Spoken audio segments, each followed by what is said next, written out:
Hi guys, so in this video I'm going to talk about some signs that maybe you were raised by a narcissist or you came from a narcissistic family, and then just a little bit of differences between sort of what you might see in a healthy relationship versus a relationship with a narcissist or somebody that's on the cluster B spectrum. So we already have a pretty good idea of what NPD is. If there's the narcissistic spectrum. People can be like narcissistic, and then there's full-blown NPD, narcissistic personality disorder. Obviously, I'm not a psychologist. I can't diagnose. I'm not qualified to do that. Also, even psychologists can't diagnose somebody unless they're actually seeing them. And even to be able to diagnose somebody with NPD is tricky. It's not an easy thing to do because there can be a lot of other comorbid disorders, and they're also typically, narcissists don't go to therapy, so it's also very hard for them to even get therapeutic help.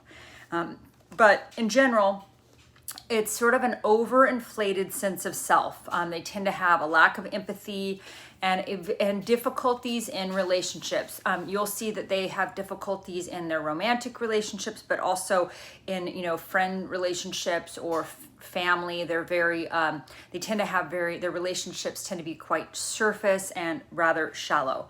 The way to think about a narcissist is that they're not who they appear to be on the surface, right? They're not. They are like split. They have two selves. One is the self that the image that they're trying to project, to send, who they're trying to appear to be. This is the image of perfection. It could be, like a nice, married woman or man, and, monogamous, and a family man, and, secret life. Think Chris Watts. Chris Watts was probably, psychopath, but narcissistic, but, real nice family man from Colorado, two beautiful children, a beautiful wife, and, then he ended up killing them all. So basically this is what he presented, was like the image of the perfect husband, the perfect dad, and he had this like double life. So think of it, that's an extreme example, but the main thing is that they have two selves. One is what the false self that they send to the public, and then the real self. And the real self is the whoever is behind that false self, right? And in general, if you think about it, anyone who is really secure with themselves doesn't have to work so hard to send a mask of perfection or an image to the world. They don't have to work so hard at that. They don't have to, it's exhausting. Anyone who's secure with themselves is typically, pretty okay being flawed, imperfect, showing their imperfections, being vulnerable. It's okay. It's not the end of the world to be less than perfect. But a narcissist, they cannot do that because, and that shows, that they're not really secure. At the very deep, they appear to be secure, but the deep inside of them is deeply insecure, right? Otherwise, they wouldn't need to send a false self. So there's a false self, and then there's the real self. Deep down inside, it's this incredible inferiority complex where they think that they're less than, deep inside, they don't feel good enough. They feel less than, but it's masked behind this false sense of superiority, this false, grandiose self that they send. So let's talk about some differences between sort of a healthy romantic relationship and what you might find in a narcissistic relationship. Well, in a healthy relationship, romantic, it requires emotional intimacy, right? So in order to have emotional intimacy, you have to be willing and able to be vulnerable. You have to be able to show the parts of yourself, the inner parts of yourself that might be insecure, that might have fear, that might be flawed. You have to be able to acknowledge and admit that when you're wrong, and to admit that you're flawed. You have to be able to be vulnerable. So healthy relationship requires emotional intimacy, And with emotional intimacy, you have to be able to be vulnerable. I think even physical intimacy is a part of that, because you're not going to be able to sustain long-term physical intimacy with another person unless you also have that emotional intimacy. And so a lot of times with narcissists, they don't have emotional intimacy. They can't sustain long-term physical intimacy because they're not having they're not having an emotional experience with sex. For them, sex is just physical. So it's not, they're not getting that deeply connected bonding, the oxytocin and the love, the true like intimacy that comes with emotional intimacy. So anytime you're having physical intimacy without emotional intimacy, it's shallow, it's surface. Again,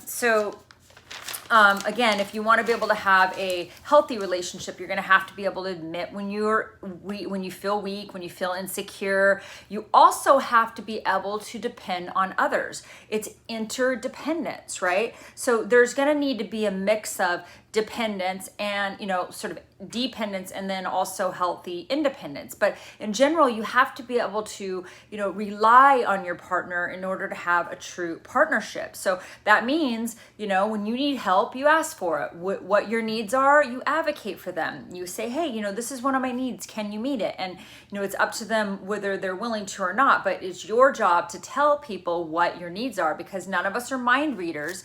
I know if you've been in a relationship with a narcissist, you were with somebody who expected you to read their mind, and that's a ridiculous expectation. People are totally different. Our minds are different. We're not extensions of each other. So we have to be able to tell others what our needs are, what our desires, what our wants are, in a healthy relationship. So, and then it's, another thing that you'll see that's in a good, healthy relationship is sort of daily caretaking, daily taking care of each other. So they say, if you don't know how to do a relationship, like get a dog and start taking care of that dog and wash that dog and take that dog to the bed and feed that dog, or a pet, So it teaches you that this sort of reciprocity and this sort of like, we take care of each other. We depend on each other. We rely on each other. We are partners. We're able to share when we're feeling insecure, when we're feeling jealous, when we're feeling, fearful about money or anything like that. We have to be able to share that with each other. That is healthy. That's a way to build healthy emotional intimacy, right? But with a narcissistic relationship, what you're going to find is that there is no emotional intimacy. That it may be very one-sided. You may be sharing your vulnerability. You may be being vulnerable. You may be sharing your needs and wants and desires, your fears, your insecurities. But if you notice with a narcissist, they are not. So you are going to be in this one-sided relationship, right? And the more you realize that maybe the less likely you will be to be vulnerable with this person, because there's no reciprocity.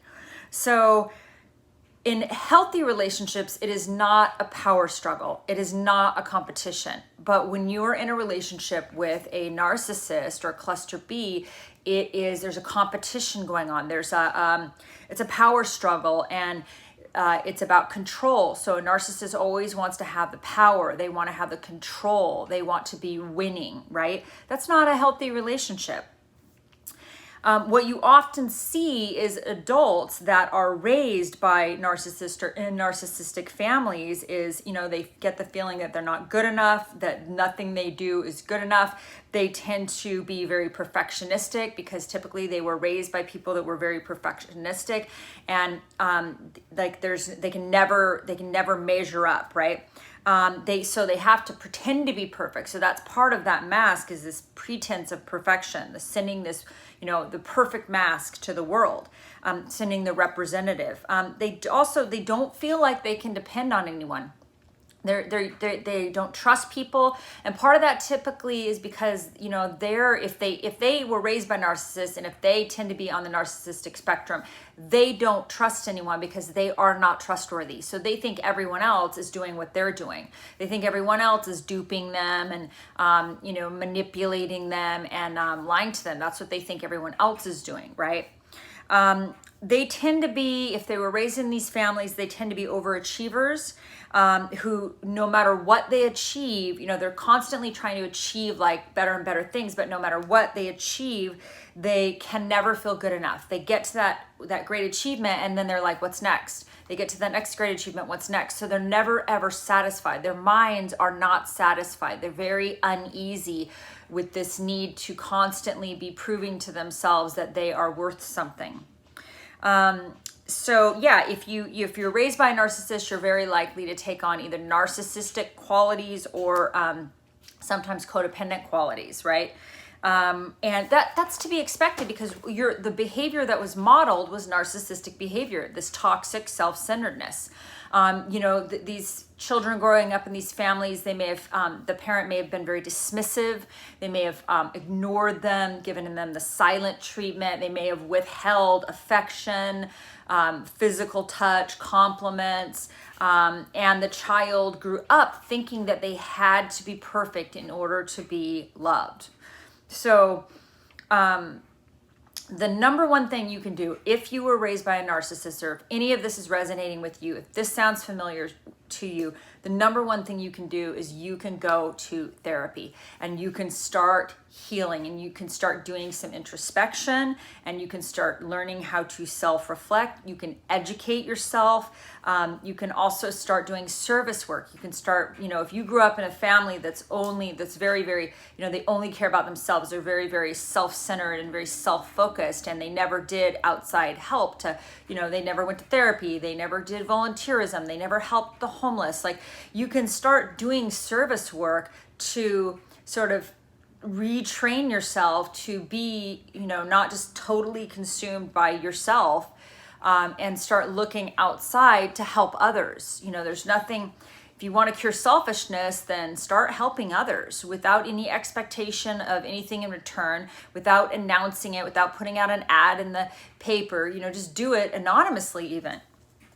And then remember that, so they grew up in these families where love was conditional, right? You will be loved if you meet this certain criteria, or you will get our approval if you meet this certain criteria. And these families, they're typically, for them, image is everything. So as long as we look okay, as long as we're presenting this image of perfection, then it doesn't really matter if we're dying inside. It doesn't really matter if we're aching and dying and our emotional needs are not being met, and there's this incredible poverty of warmth and emotional sort of feeding in these families.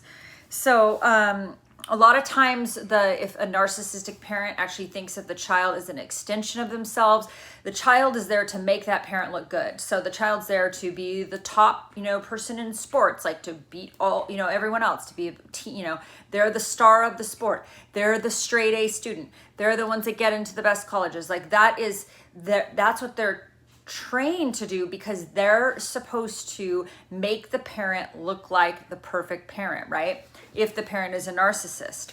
So this child is like, they're sort of trained that in order for them to get approval, they have to, be overachievers. And then, it's like if the child gets a bad grade, then the parent takes that personally, as if it's a personal affront or a personal insult to the parent, as if that child, because again, they think of that child as an extension of them. The child's purpose on this planet is to make the parent look like a good parent. Like, that's their job, right? So again, the best thing you can do is go to therapy, get some help, do some introspection, learn to self-reflect. If you grew up in one of these families, there was no self-reflection. People didn't take responsibility for the harms they caused. There was no accountability. Parents didn't, the kids are, they're not allowed to show emotion. The kids are not allowed to show anger. They're not allowed to be upset, right? Because that would be not sending the image of perfection that's required in these families. And typically the narcissistic parent has no self-awareness. They have no accountability. The parent's never going to take ownership for anything that they've ever done to their child that maybe was maladaptive. They just can't acknowledge that they have any flaws as a parent. They're the perfect parent, and or that they made any mistakes. I'm sorry, but I'm a parent. I have lots of friends that are parents. Like, we make mistakes. That is actually part of parenting. People make mistakes. None of us are perfect. We've all made mistakes. We've all missed the mark, and that's okay. It doesn't mean that you're a horrible person if you've made a mistake. It means you're human. So typically with the narcissistic parents, they're unable to acknowledge that they did anything less than perfect, right? And that's really hard if you're the kid growing up in this family, because then you think everything's your fault.